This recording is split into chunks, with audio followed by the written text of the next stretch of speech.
The 2011 Kansas legislative session reached an important milestone last week, and that milestone was its first adjournment.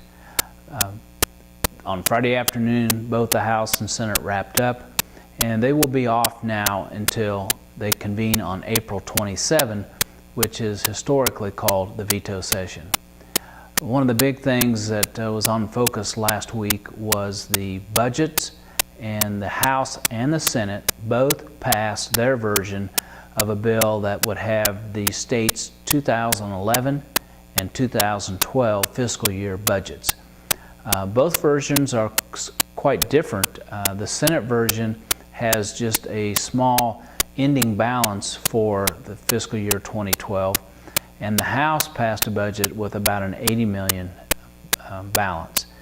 Typically, legislators work with a budget that has considerable balance because it's difficult to tell what the tax revenues will be.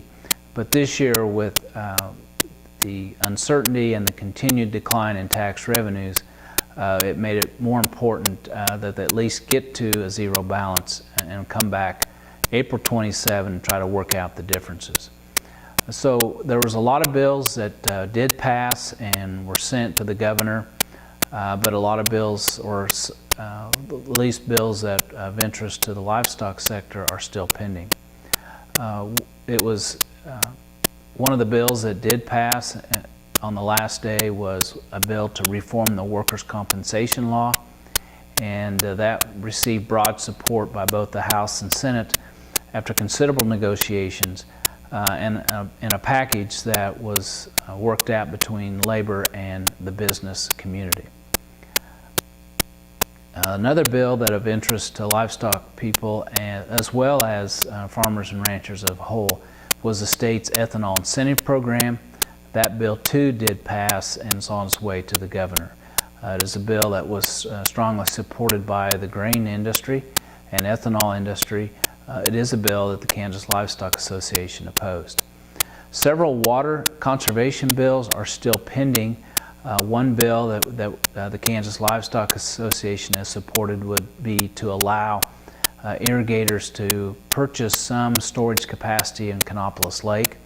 Another bill is one that would reinstitute a program called the Water Rights Conservation Program. Those two issues are now merged into one bill, as well as other parts that would create a source of funding for river gauges along the Arkansas River, as well as money to continue funding for 2 auction market reports and the Blue Stem Pasture Report, which has not had funding for the last couple years. They will take that issue up when they come back for the veto session. In addition, this week on April 7, I believe, is the deadline for trying to turn back the executive reorganization order that would merge the Kansas Animal Health Department, State Conservation Commission into the Department of Ag. So that will go into effect.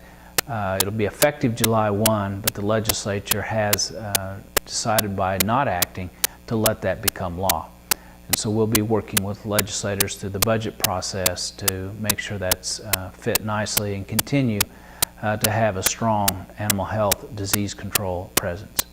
So we'll have more when they come back in late April for a final report.